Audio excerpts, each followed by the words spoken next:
The We Knew the Moon podcast is now the official podcast of the Goddess Temple Twickenham. Find out more on their website, www.goddesstempletwickenham.org, or find the Goddess Temple Twickenham on Facebook and Instagram. You're listening to We Knew the Moon with Dee Safier, an empath who started a podcast to explore the universe, spirituality, and all things witchy woo-woo. Don't forget to check out the website wenewthemoon.co.uk for all your I do what I want and the moon made me do it merch, whichever excuse you prefer to use for all of your life choices.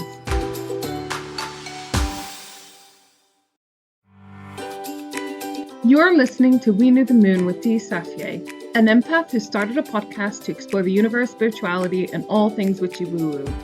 Don't forget to check out the website wenewthemoon.co.uk for all your I do what I want and the moon made me do it merch, whichever excuse you prefer to use for all of your life choices.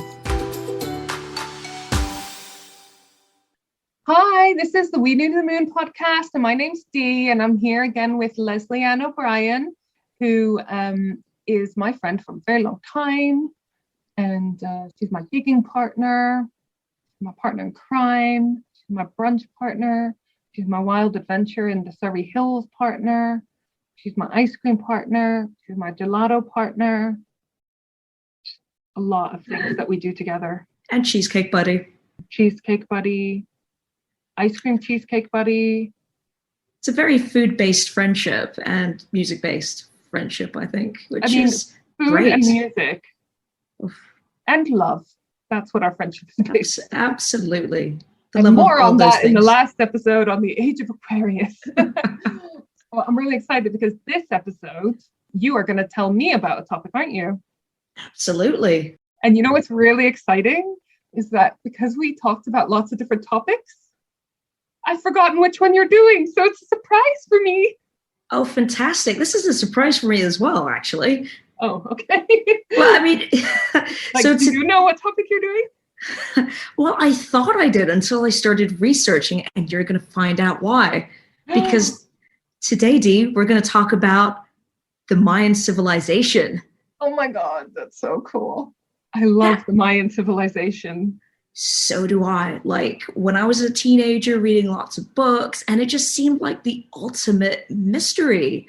You know? And just like how advanced they were. There's so much stuff invented, discovered by the Mayans that we still like use today.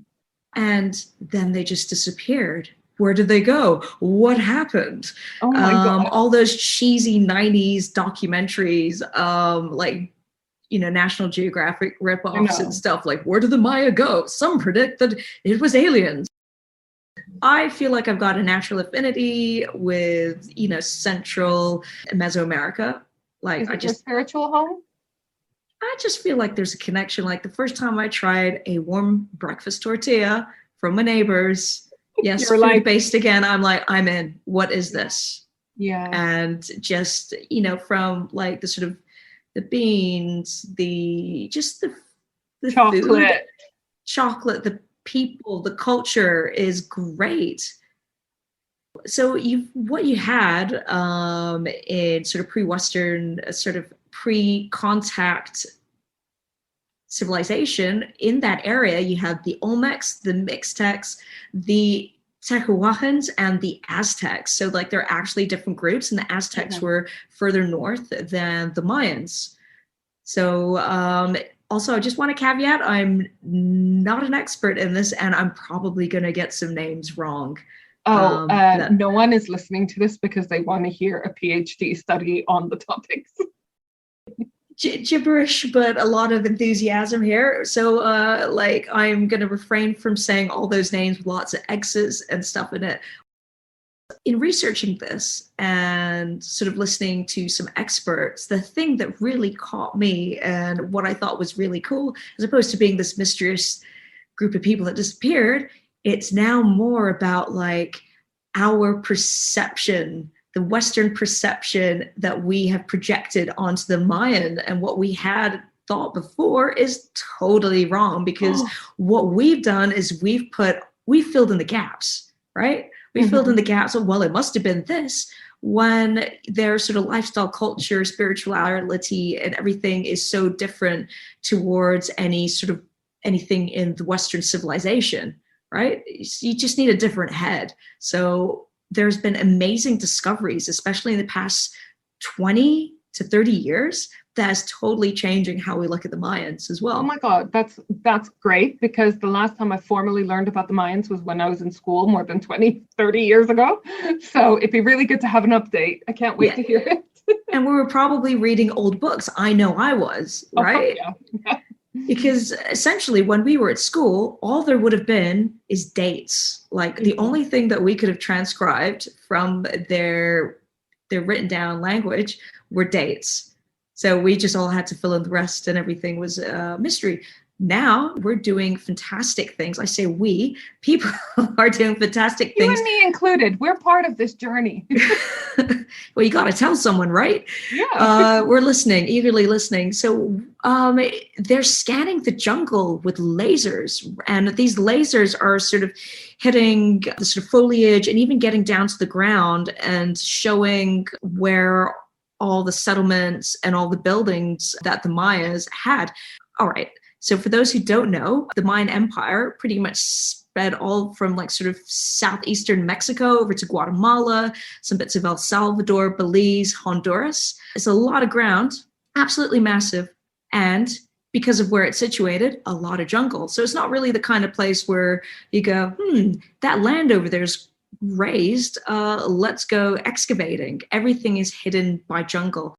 Can you imagine discovering a Mayan civilization? Well, well, they're doing it now. How much would you give to discover a Mayan civilization? Bear in mind that you've already only got one leg because you gave that up to go to Woodstock. Well, Dee, towards the end of this, just remember that, because I'm going to make your head spin, right? So yeah, I forgot what the laser is called, but they're just basically flying all over the jungle, and they're also analyzing the different types of foliage. The cool thing about this area is, and the civilization, they didn't build on top of things. So basically, if buildings and towns and cities were abandoned, they were overgrown. So you'll have like a difference in height on the floor. Ooh. And also the forensic plantation botany. Exactly. And also your plants and wildlife will be a bit different depending on the nutrients that are underneath it. So they're actually getting a lot of information about like the sort of buildings, or perhaps what crops were grown in a certain area and that kind of thing. So they're able to sort of piece together a lot of information in these modern ways. It sounds like it would be a total pain in the butt to go trekking across Guatemala, actually looking for a sort of building. I mean, essentially, we'll get into this later on. That's why it was so difficult to conquer the Mayan civilization. The Spaniards couldn't exactly hospitable, is it? The terrain. They couldn't do it. Basically, yeah. It's kind of thwarted for the size and all those kind of environmental factors. All right, data, yawn. All right, so we know that happened there. But the coolest thing is like we can actually see it with the lasers because they've made these cool maps. So it's one thing to kind of understand like, oh yeah, there are great big cities and blah, blah networks. When you actually see that because of the lasers, it's totally mind blowing. So if anybody listening to this is interested, there's documentaries about it, there's pictures, and like you can see on the map how incredibly big this is. And I'll talk about like one of the larger cities later on, but totally worth a check out if you want to see like the sort of cutting edge in archaeology. And we're filling in the gaps now. Like in the past like 5 to 10 years, we're only understanding, well, they just keep on finding stuff that is older, like 500 years older than you'd first anticipate people being able to do, like, Z, X, and Y. And we see this in sort of Western archaeology, and we keep on finding these anomalies like Göbekli Tepe and other sites where you just keep jewelry in Africa, which like kind of predates any working with tools. Nobody knows what to say about it. Nobody's willing to sort of put their neck on the line for their career. And it happens to Egyptologists as well, but because there's not that much of a, how can I say, a school of thought in terms of Mesoamerica, it seems like every day is Christmas because you could potentially find something new and groundbreaking. It's like saying they had computers in World War One. That's like how we're changing the landscape and the story of like put into like this kind of modern context. That's like saying, oh, they had an iPhone 13 in the 1500s. Yeah, like 500 years difference in technology and changes. So like who knows what else we'll discover. And sort of language is another thing. But let me get back to that whole thing about like that sort of Western concept. So even like the concept of the Maya as a people, if you walked up to a Maya family and said, hey, you're Mayan, they'd go, what? Right. So they didn't self-identify as that. Where did that name self-identify come from? That Maya is a thing, but they wouldn't have identified it. It's like calling everybody European. Right. Well, technically we're not anymore, but we are European, but it's not what we would call ourselves first. Yeah, exactly. It's like further down on the list after British or Belgian or Palestinian or whatever. Totally. And although they shared like the same written language, they wouldn't necessarily be able to speak with each other. That would change from like city to city, village to village, and they would have had different things going on in different areas, and they wouldn't necessarily agreed with each other, and politics and warfare, all of that would be happening in between each other because it wasn't like a centralized or it's not like the Chinese empire, as it were. There's not like a standout sort of king. If you understand that kind of complexity, you think, oh, well, cool, there's lots of things happening. And I guess that also sort of plays into the fact that, we think that there's a kind of a rise and a fall that didn't really happen. Can we just talk about feuds and rivalries and warfare between towns and tribes? How fucking exhausting does that sound? Is it just me being particularly lazy? Like, imagine if like I live in Twickenham and we were constantly at war with like Richmond and Witten. And you'd have to always watch your back and stuff. Well, it depends. Well, maybe in this Western type of warfare it would, but to the Maya, like their rules of engagement for warfare was totally different. You should try to show valiancy on the battlefield and die. Kind of like how the Vikings were, you go to Valhalla, that's like totally awesome. But what you didn't necessarily want to kill the other person. What you wanted to do is capture them and take them back and then sacrifice them later. Well, there you go. That's the other thing, all the human sacrifice, huh? So, sort of politics, warfare and stuff, we don't know how it was, but like it was a totally different kettle of fish. It's totally different the way that we look at warfare in the West. It was a spiritual thing. There would be dances and processions. You'd have like a big festival. Much more involved. Yeah. Rather than all this sort of like video game kind of warfare that we have nowadays, right? Where it's all like machines at a distance and whatever. If you're even looking at like the sort of past millennia, to go over there, kill somebody, that's it, I win. Yeah. Their view on spirituality and the universe it was all one. It wasn't all separated. Like whatever was sort of happening in the heavens was happening here. Yeah, and I guess in a lot of cultures and religions and spirituality, death isn't the end. And so it's not as scary as it might be to other people. Yeah, so there was like a sort of different aspect. And I'm not saying that probably war was like a cup of tea or anything. It was just really different. But yeah, like you still get like all the politics and everything with it. So, we need to be careful of the Western gaze that we sort of put on them. So, they're not a people. This is just what we call them to sort of designate what we can't really describe yet until we get some more intricacy. Their language was totally badass. So is this written or spoken or both? Written, spoken. Basically, it's pictograph. So you've got pictures of things. So like a shield would be an actual drawing of a shield. And then you've also got it like syllabic or phonetic. So like letters that actually make sounds. And so that's why like people could use that written language and say whatever they wanted.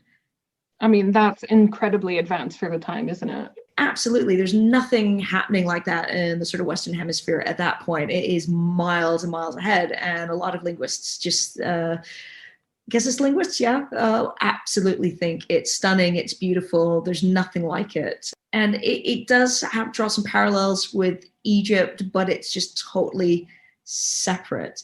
Logogram, that's the word I was looking for. You've got signs representing syllables and signs, logos representing entire words and things. Right, okay. So like you could probably make up one for yourself or something. Who knows? Like an avatar, basically. Yeah. And like the cool thing as well, like in terms of maths, they were way better at school than I was. Like they came up with the concept of zero, I think, 400 years before we did in the West. Oh, I was going to say, I thought we invented it as Arabs, but yeah, I feel like it's one of those things that was invented several times across the world and across the time. So I wouldn't be surprised if they invented it before we did. Well, yeah, they got that in way ahead of the time, and were absolutely banging on their maths and geometry and stuff. So much so that their astronomy, their astrology was like off the charts, literally, because they didn't see like the sort of celestial bodies and all the stars and stuff. In the West, we thought that everything was like kind of rotating in a perfect circumference. They had already gotten the fact that like it was like a loop. Yeah. They were able to be like super accurate with like their calendars. And this is why the dates are so insane. So in our last episode, we talked about ages. It is so vague because, you're kind of looking at constellations and stuff. Yeah. The Mayas had this locked down. So let's put this into like a little bit of context. I'm not going to go into it too much because it still makes my mind spin. Like we all know that there's the Mayan calendar, and they have like, they've got different calendars within that calendar. So it's not just days, months, years. They've got like these different counts. So they would look at like, say, a month as being 20 days. And then they also had a different month. And I can't remember how many days that was, like 31 or 21 or something. Who does that? Who has two different months? Running at the same time. Running at the same time. When you understand that they had like these massive cities and civic buildings and organization, to have two different months and different counts of things so you knew when to sow crops, you knew when to do this, you knew when the rains were coming, like that's insanely advanced. I know I would get so confused by that. We'd arrange to meet and I'd be like, oh, sorry, I thought you meant the 20th of the other month, So well done to them is all I can say. Totally on it. That's what I remember the most about the Mayans, that they had their counting system that was well advanced, and just they managed to, like you say, lock down the astrological map of the sky and so forth, and their calendars and their dates. So doesn't this open up a lot more about like how the Mayans were? We're kind of pushing away from that Western gaze now. We're like, oh, now we're thinking with a different head. So what was the day in the life of a Mayan like, for example? This is really hard because they can only... There's so much information about like the higher level of society, because the thing that remains are all the large structure, the flat top pyramids, all that kind of stuff, and sort of the writings and inscriptions on those, high art that really talks about the upper echelons of sort of Mayan society. So we've only really got like a sort of 15-25% view of what the world was like. So we understand what the kings and queens were like, what the royal families were, how the structure was, their names, what they did, the badass stories, the wars, all that kind of stuff, your priests, religion. But we don't understand what life is like for the common person. And we also have, there's like a good idea of like sort of how the sort of cities were, especially I think it's like sort of the 90s that they unlocked the language. Before they just had dates, and now everybody's sort of deciphering that. The next thing as well is that the sort of Spanish invaders essentially burnt everything. So the Mayans met the Spaniards that came over, did they? Yeah, they did. When I went to Mexico in 2019, I was organizing an entrepreneurs retreat there. And we went to go see the Tulum ruins, which were Mayan ruins. And they were on the coast, and you could walk down these steps to the beach, and you could go swimming in the sea and look up and see the ruins on the coast. It was just stunning. That's amazing. We had an amazing guide from the area who knew her shit. So she was just telling us what each of the buildings were for, and it was just amazing. I'd love to do something like that. Mm-hmm. Probably have a taco in my hand constantly, but you know. Yeah, so like we don't know much about life for like sort of everyday Mayan people. Obviously, given the sort of scale and scope of these cities, it was massive. So you'd have to like sort of feed everybody. And, you know, they were into other agriculture. But they're sort of buildings, and what's left doesn't really speak about them, but they're getting more and more information through the archaeology that's happening today. We're able to kind of understand things like the diet for an ordinary Mayan person wasn't that different to the diet of the kings. The only difference is they can actually tell that the kings would have better cuts of meat and things like that. But, you know, your average person wasn't impoverished and didn't have any deficiencies compared to their sort of richer, more higher up the chain counterparts. Well, that sounds more fair. Yeah. You know, not only that, things like jewelry, because we all know that they were big on the jade. Mm-hmm. Ordinary people have got access to jade as well, and jewelry. It's not just a rich people thing.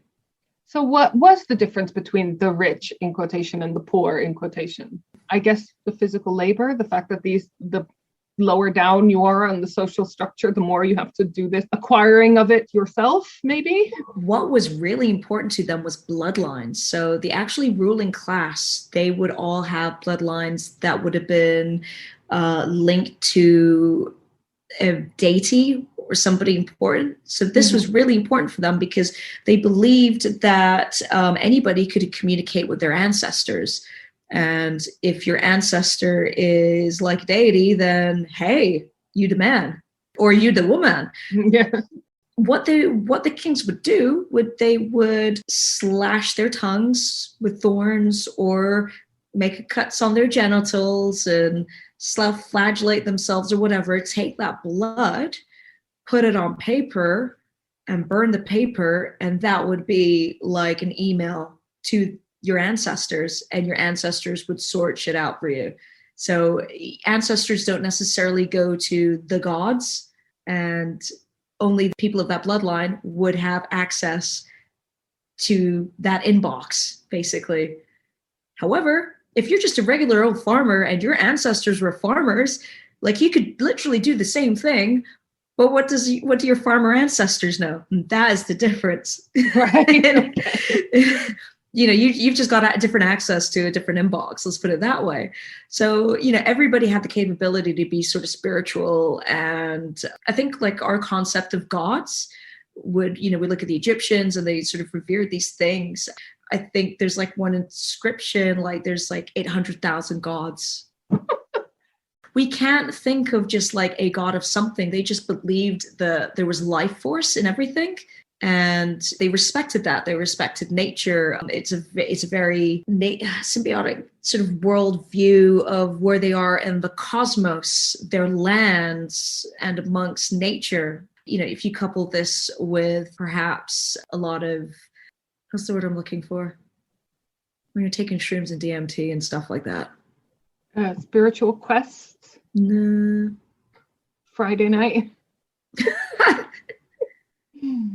So if you're looking at a culture that also uses hallucinogenics for spiritual practices, that's going to give a very different perception of life than we say have in Western cultures. You know, Druids think very different to Romans, Christian Romans, let's put it that way. Yeah. And do you know one thing from the tour of the Mayan ruins that I don't, again, you know, I definitely had like the Western gaze when I look at this, because if I lived in a culture where you had human sacrifice, I would be terrified that I would be sacrificed. But the Mayans were really, if you were chosen, it was seen as an honor, wasn't it? Yes and no. There's a lot of debate about this. Is there? we shouldn't typify the Mayans about was the human sacrifice, because it's not something they actually did. That's like more of an Aztec kind of thing. So let's break it down. The Mayan civilization is broken into three periods. You've got the pre-classic, the classic, and the post-classic. This is what archaeologists use. So we're doing a time frame of 2000 BC to 1539 AD. Right. So this is 3,500 years. This is a long ass period of time. And really, even up until the classic period, you really don't see human sacrifices. This is something that that starts to happen later in the post-classic period, where the Mayan civilization isn't as efficient as it used to be, and they're borrowing a lot of things culturally from the other people in the area. So makes sense, because times, peoples change and cultures change and evolve.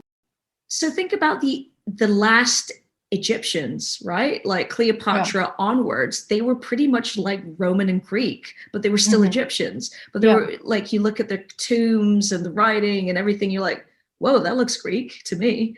So we have to, it looks like there's a lot of influence. They were still doing their own thing. They would still be, well, not Mayans in inverted commas.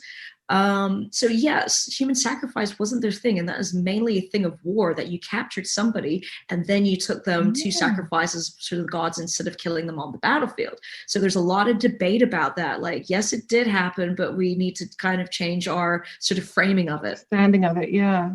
Yeah. So let me dig back into those like sort of periods, because it kind of gives you sort of a good oversight of like sort of what's happening. Like I said, we keep on finding things that are just getting older. So I said 2000 BC was the start of the pre-classic period, but like they found stuff in Coelho, which is in Belize, modern day Belize, and that's been carbon dated now to be 2600 BC. Wow. So in your pre-classic period, we're kind of think like early Egypt, like what that's like. People start farming. You've got like sort of townships. You have like some sort of structures made. There's sort of trading. People have some sort of central governance, not maybe government, but governance. So that would be like a chief or something. Yeah. You'll have wars and so forth. Now then you launch into the classic period in 250 to 900 AD. So this is like when we start seeing the big cities. So all those sort of small townships start turning into networks and turning into big cities. Now, like their cities weren't built on a grid like ours, and they're really struggling to kind of figure out how they worked, because you had like road networks. They built in plazas, as I understand. So you'd have like all these massive green spaces with actually farms right in the middle of center of town. Oh, cool. But the landscape is really hard to sort of see what that might look like, because they didn't farm like we farmed, and all the food that they farmed wasn't grasses. So it wasn't like wheat and all these kind of things. It would be quite jungly still. Like it'd be tomato and corn, and it wasn't low, if you get what I mean. Like they're starting to sort of draw a picture and like how things worked, because you're going to have like administration and stuff. You had loads of civic buildings, religious structures, organizational structures, your royal stuff as well. Yeah.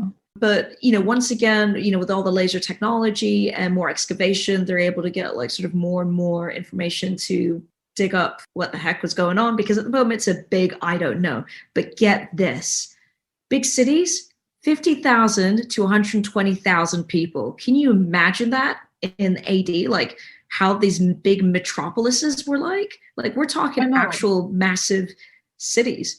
Yeah, and because considering you don't have like cars to get around and whatever, these are like large spaces and groups of people. And like the city of El Mirador was like 16 square kilometers. Wow. How do you organize that? How do you get across that in a day? Like, do you know what I mean? Taxi? Who knows? They might have had a taxi or some sort of situation. Like we just don't know. Whenever I read about, or you see in old movies or you read in old books about the old postal systems in like the Victorian times, and the stagecoach systems. They sound so much more advanced than now. Like, how did they manage to get a letter to someone on the same day? A lot of organization, and they had paper and they wrote down things as well. There was libraries. Being able to communicate is a massive benefit, especially in a city, and to organize things. When you think about like what the Europe and the West was doing, or was it the East?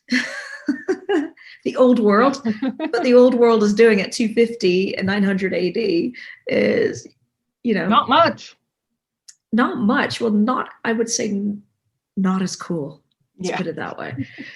So then you start to hit the post-classic period in 950 AD. So this is not really a decline because like it happens over a great space of time. But what we do see is that there's a migration away from all the large cities.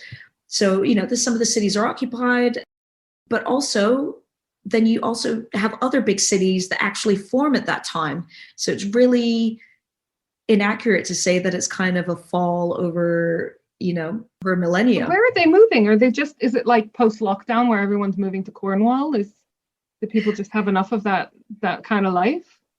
Well, it could be a number of things. It could be that there was not enough food because depending on how they were farming, it could be for wars, politics, or, oh, this is a bit naff now.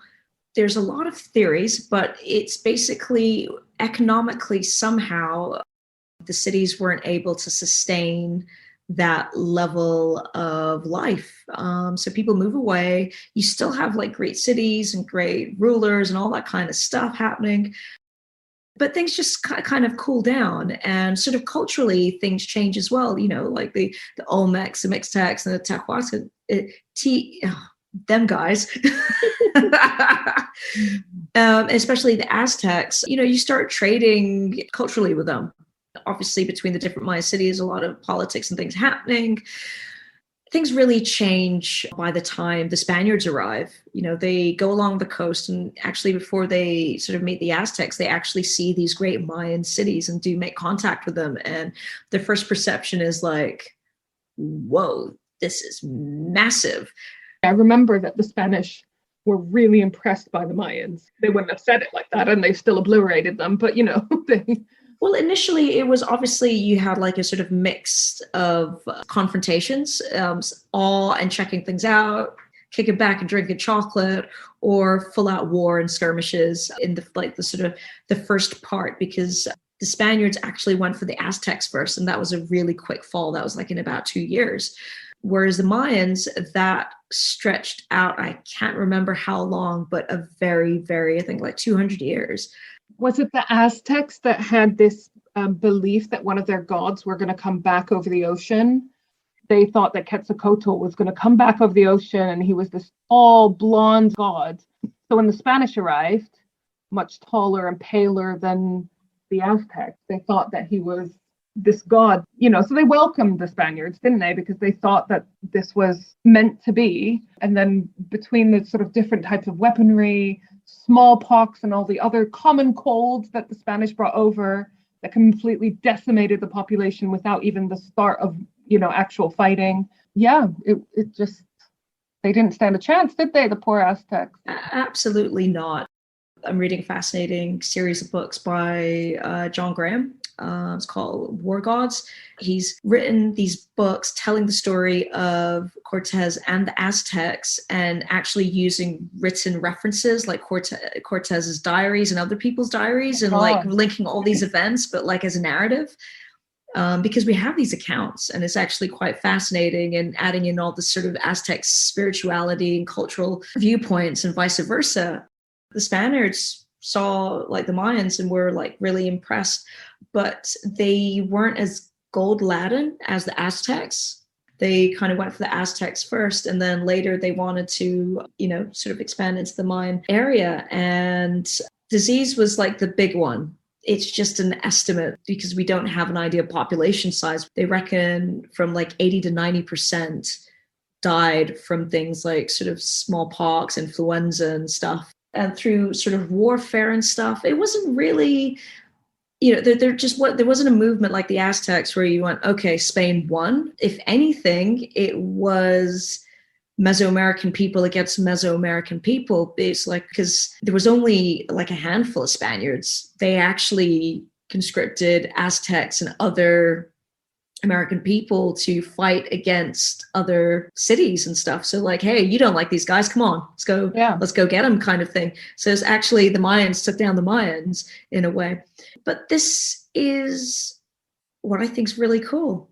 Spain really didn't take over because, along the coasts and other difficult places to reach, there were civilizations, cities and places that still had their thing going on, where Spain thought like, hey, they'd gotten away from it. They were able to sort of retain their culture and traditions and all that kind of stuff. But, over the millennia, they've just adapted to the changing times. The Mayans didn't disappear. They're still there. They still have their beliefs. Even when your local priests would burn all the books and all that knowledge and make people sort of erase their knowledge and get people to practice Christianity, they still kept their beliefs and religions and actually adapted that into the new Christianity. And those Mayans are still there. Kids in school are actually learning the language to be able to read and write. How cool is that? In like a contemporary language that they can use, or like how? Yeah. Oh, amazing. So I think there was like a famous city that was destroyed in like the end of their last law count or something, or like an auspicious date. And then on December, when was the end of the millennium? Like 2012, the end of the Mayan calendar. The people in that city raised a monument saying that it's now the new era and we've made it in those hieroglyphs. How cool is that? That something that was nearly snuffed out has managed to survive. And if you go to like these sort of local areas and they have like their traditions and stuff, that will be going way back, because that's how the people from the pre-classic period passed on things. There's a lot of different groups of people in the history of time that have not survived and that we don't learn about in school and we've never heard of. And we're still learning about the Mayans and their contributions to the rest of the world. And, that's quite impressive, isn't it? There's sort of similar things, sort of Aztecs, sort of changing into your kind of Indian bandits who are now your kind of cholos. It's all in the dress and the customs that have actually transferred all this time. There's little things that are passed down that actually sort of make sense. I think there's a prayers video where this guy, was it Black Lung or Black Axe? If you check out his stuff, it's absolutely amazing. He's a Cholo, and he actually breaks down the etymology of a lot of Cholo things and where it's come from and how that like links way back. People are still carrying their culture. It just looks different in this modern day and age. As is normal. Yeah. No matter how untouched a society is, you're not going to be doing the same thing in 2021 as you are in 950. Things change and move on and adapt. So that's so cool. So people are still identifying as Mayan. Yeah, well, they're definitely proud of it now. And, a lot of the archaeologists are Mayan, and they're taking the language seriously. And it's like a sort of a really beautiful thing, because sort of people finding more about themselves, especially as it's been hindered for sort of a lot of this modern time. And how cool is that? We might just get a little bit more information of how they lived, what they're like, and actually might find out that there's not a lot of difference nowadays. So Mayans didn't disappear. They're still here, honey. Oh, that's amazing. I totally get what you were saying at the start of the show about there's something about South American, Central American cultures that just feels quite, I don't know, it just captures the imagination. When I went to Mexico, it just did feel a little bit like a bit of a spiritual home, even though I'd never been there before. I'm pretty sure I don't have any ancestors there. But I think it's just because it's such a beautiful country, beautiful people, and just amazing history, right? We should go one day soon. Want to? Oh, I'd love to visit. I think it would be my happy place. Definitely on my bucket list. It's fascinating, and it just proves to show you that I think we should look at history. I'm a massive history buff, and You are a history nerd. It's super cute. Yeah. These things don't disappear. They just continue. It just looks different. You know, the Vikings didn't disappear. They just assimilated. Yeah, exactly. The more we trade and interact, people start cross-marrying and all sorts, right? And it just starts looking different, huh? I hope you found that interesting. Let's see what happens in the next couple of years. Let's see what they discover. Oh, it's so exciting, isn't it? Mm. Sometimes I think with all the information out there and everything, we get a bit jaded and we forget there's still so much we don't know and that we can learn, which is super exciting. Like, could you imagine if there was a new chocolate recipe that was just absolutely mind-blowing? Oh, can you imagine if we have kids and we're telling them like, oh yeah, the Mayans did this, that, and the other. And they're like, no, stupid. We've since learned that they do X, Y, and Z. I'd be happy if that happened. I mean, it would be interesting, but also why are our kids such little shits? In this scenario, they're such precocious little bastards. Because they would be ours. Yeah, true. Well, thank you so much for telling us some more about Mayan culture. It was absolutely fascinating. Thanks for having me, Dee. It's been a pleasure. See you all next week. Bye. Bye. If you want lots more fun, moon info, and all things spiritual, plus our merch shop, please visit our website, weknewthemoon.co.uk. And if you want even more, head over to our Patreon page, patreon.com/weknewthemoon, and check out some of our bonus content. We're also on Facebook and Instagram at we.new.the.moon, and we're also on Twitter at weknewthemoon1. See you next time!